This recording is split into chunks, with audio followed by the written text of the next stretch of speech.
विश्व नवनिर्माण की अनूठी ईश्वरीय योजना।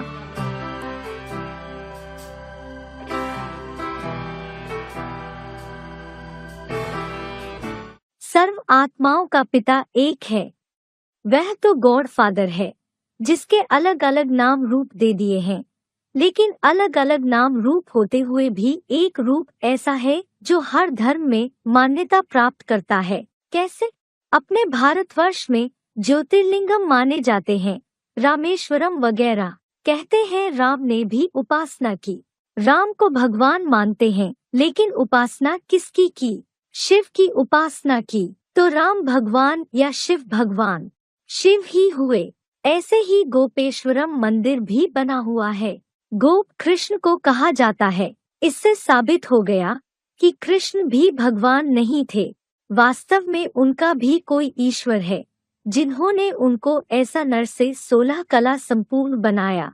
ऐसे ही केदारनाथ है, बद्रीनाथ है, काशी विश्वनाथ है और यह सोमनाथ है।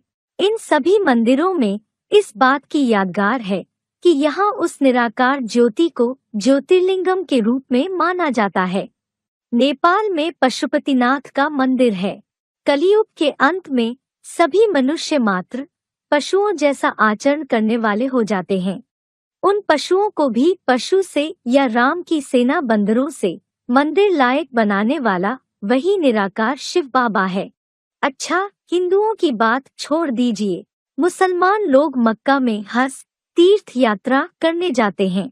वहाँ मुहम्मद ने दीवाल में एक पत्थर लाकर रखा था, उसका नाम उन्होंने संगे अस्वद दिया। अभी भी जब तक मुसलमान लोग उस पत्थर का चुंबन नहीं कर लेते, सिजदा नहीं माना जाता, उनकी हज की यात्रा पूरी नहीं होती। इसका मतलब वे भी आज तक उस निराकार को मानते हैं, हालांकि वे पत्थर की मूर्तियों को नहीं मानते। वे तो मूर्तियां व शिवलिंगों को तोड़ने वाले रहे हैं। उन्होंने यहाँ भारत में आकर शिवलिंगों को तोड़ा है, लेकिन वहाँ मानते हैं। बौद्धि लोग आज भी चीन जापान में देखे जाते हैं कि वे गोल स्टूल के ऊपर पत्थर की बटिया रखते हैं और उसके ऊपर दृष्टि एकाग्र करते हैं। इससे साबित होता है कि वे भी उस निराकार को मानते हैं। गुरु नानक ने तो कई जगह कहा है, एक ओंकार निरंकार सद्गुरु अकाल मूर्त। वे तो निराकार को मानते ही हैं। ईसाइयों के धर्म ग्रंथ बाइबल में तो कई जगह लिखा हुआ है, गॉड इज लाइट, अर्थात परमात्मा ज्योति है। कहने का मतलब यह है कि हर धर्म में उस निराकार ज्योति की मान्यता है। अब यह सवाल पैदा होता है कि जब सब धर्मों में उस एक ही रूप की मान्यता है, तो सब धर्म वाले उस एक ही को परमपिता परमात्मा का रूप क्यों नहीं मानते? ये अलग अलग रूप क्यों माने हुए हैं? यह वास्तविकता किसी की बुद्धि में नहीं आ रही है। वह निराकार ज्योति जब इस सृष्टि पर आती है, तो जो विशेष आत्माएं राम कृष्ण हैं, इन दो को सृष्टि के विनाश और स्थापना के कार्य में मुखिया बनाया गया है। कृष्ण की सोल आखिरी जन्म में दादा लेखराज के रूप में भारत के पश्चिम सिंध हैदराबाद में प्रत्यक्ष होती है और उसमें परमपिता परमात्मा शिव प्रवेश करके पहले ब्रह्मा के रूप में प्रत्यक्ष होकर कार्य करते हैं, माँ के प्यार का पाठ बजाते हैं। आप कहीं भी किसी भी ब्रह्मा कुमारी आश्रम में जाएं, तो आप कोई भी ब्रह्मा कुमार कुमारी से पूछिए कि बाबा ने कभी किसी को टेढ़ी नजर से देखा या गलत कुवचन कहा, या कोई ऐसा है जिसने बाबा के संपर्क में पहुंचने के बाद यह अनुभव किया हो कि ब्रह्मा बाबा ने हमको दुख दिया। प्रत्येक ब्रह्मा कुमार कुमारी यही कहेगा कि बाबा भले 10 मिनट के लिए मिले हों, परंतु बाबा ने हमको जितना प्यार दिया उतना दुनिया में हमें किसी से अनुभूति नहीं हुई। वे थे प्यार की प्रतिमूर्ति ब्रह्मा बाबा। जैसे अभी भी टीवी में सीरियल आते हैं, आप देखते होंगे कि असुरों ने वरदान ले लिए हैं। असुर है लेकिन फिर भी माँ से वरदान ले लिया। वास्तव में वह एक रूप दिखाया गया है और इनके ठीक विपरीत एक दूसरा रूप राम वाली आत्मा है, जिसमें कलियुग के अंत में परमपिता परमात्मा प्रवेश करके जगतपिता शंकर के नाम रूप से प्रख्यात होते हैं। देखो, जैसे इन कृष्ण का नाम रूप प्रख्यात हुआ है ब्रह्मा, वैसे उन राम का नाम रूप प्रख्यात होता है शंकर। इन दोनों ही शक्तियों की सहयोगी शक्ति दो आत्माएं भी हैं। कृष्ण की सहयोगी शक्ति है राधा और राम की सहयोगी शक्ति है सीता। इनके वर्तमान रूप के नाम पड़ते हैं। ब्रह्मा की सहयोगी शक्ति सरस्वती और शंकर की सहयोगी शक्ति पार्वती। ये वर्तमान प्रैक्टिकल स्वरूप के नाम हैं। जब कलियुगी दुनिया समाप्त होती है, नई सत्युगी सृष्टि रची जाती है, तो चारों आत्माओं के स्वभाव संस्कारों का सम्मिश्रण विष्णु रूप होता है। अभी तो हर घर में स्त्री पुरुष के संस्कार आपस में टकराते हैं। कोई घर ऐसा नहीं होगा जिसमें संस्कार टकराए नहीं, लेकिन सबसे पहले एक ऐसी भी दुनिया परमपिता परमात्मा ने बनाई थी कि पहले पहले चार आत्माओं के संस्कार मिलकर एक हो गए थे। वे ये आत्माएं हैं जो सृष्टि में पहले पहले वैकुंठवासी हैं, और इन आत्माओं का संस्कार मिलन विष्णु की भुजाओं के रूप में दिखाया गया है। कहते हैं ना, मेरे भैया ने शरीर छोड़ दिया, मेरी दाहिनी भुजा टूट गई। तो दाहिनी भुजा थोड़े ही टूट गई, बल्कि जो सहयोगी आत्मा है वह चली गई। जो दो रूप हैं शंकर और पार्वती आदिशक्ति चामुंडा का रूप धारण करती हैं और शंकर प्रलयंकर रूप धारण करते हैं। वह राम शंकर वाली आत्मा महाकाली रूपा सहयोगिनी शक्ति द्वारा प्रलय मचाती है। शक्ति का रूप धारण किए बगैर रावण, कुंभकर्ण, मेघनाद जैसे असुर परिवर्तन नहीं हो सकते। इन ब्राह्मणों के अंदर ज्यादा से ज्यादा तादाद में ऐसे आसुरी तत्व घुस गए जो आसुरी पाठ ही बजाते हैं। उनको सुधारने के लिए ज्ञान बाण मारने वाली राम की आत्मा शंकर के नाम से तैयार होती है। बाण कोई हिंसक नहीं है। परमपिता परमात्मा ने आकर राम के मुख द्वारा उनके लिए जो ज्ञान की तीखी बातें बोली हैं, उन बातों का गहरा अर्थ ही ज्ञान बाणों का काम करता है।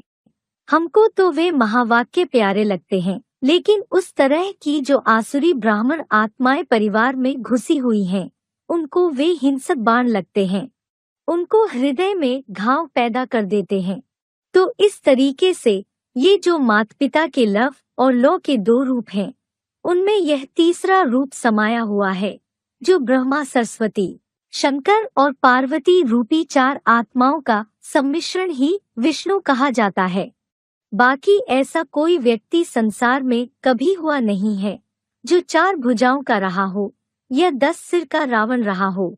10 सिर के रावण का मतलब है कि सतयुग से कलियुगांत तक 10 धर्म मिलकर के सारे संसार में रावण के संगठित 10 सिरों का प्रजातंत्र राज्य का ऐसा बेकायदे संगठन बनाते हैं जिससे सारी दुनिया विनाश के कगार पर खड़ी हो जाती है। बाकी परमपिता परमात्मा ने तो आकर राजयोग सिखाकर कायदे से दैवी राजाओं का राज्य स्थापन किया था। परमपिता परमात्मा जो आध्यात्मिक विश्वविद्यालय खोलते हैं तो जगत गुरु कहे जाते हैं, तो जरूर वे ऐसी ईश्वरीय यूनिवर्सिटी का वाइस चांसलर बनते होंगे जहां वे कोई माला रूपी संगठन की विश्व में बड़ी बड़ी पदवियां देकर जाते हों। देश विदेश में जन्म जन्मांतर के जो राजाएं बने हैं, उन आत्माओं को राजाई करने की विद्या उन्होंने ही सिखाई थी। उसको राजयोग कहा जाता है। वह राजयोग बेहद का परमपिता परमात्मा गीता ज्ञान के द्वारा अभी भी सिखा रहे हैं, जन्म जन्मांतर का राजा बना रहे हैं। लौकिक हद के बाप जो होते हैं वे तो एक जन्म की प्राप्ति कराते हैं, वर्षा देते हैं, लेकिन यह पारलौकिक बाप जब सृष्टि पर आते हैं तो अपने आत्मा रूपी बच्चों को अनेक जन्मों की राजाई देकर जाते हैं। वह अनेक जन्मों की राजाई अभी दी जा रही है। संसार में अभी कुछ ही वर्षों में ऐसी 108 श्रेष्ठ आत्माएं प्रत्यक्ष होने वाली हैं जो सारे संसार में तहलका खलबली मचाएंगी और सारे संसार की धर्म सत्ता व राज्य सत्ता दोनों की बागडोर अपने हाथ में ले लेंगी। यही 108 श्रेष्ठ आत्माएं आज भी सभी धर्मों में माला के रूप में स्मरण की जाती हैं।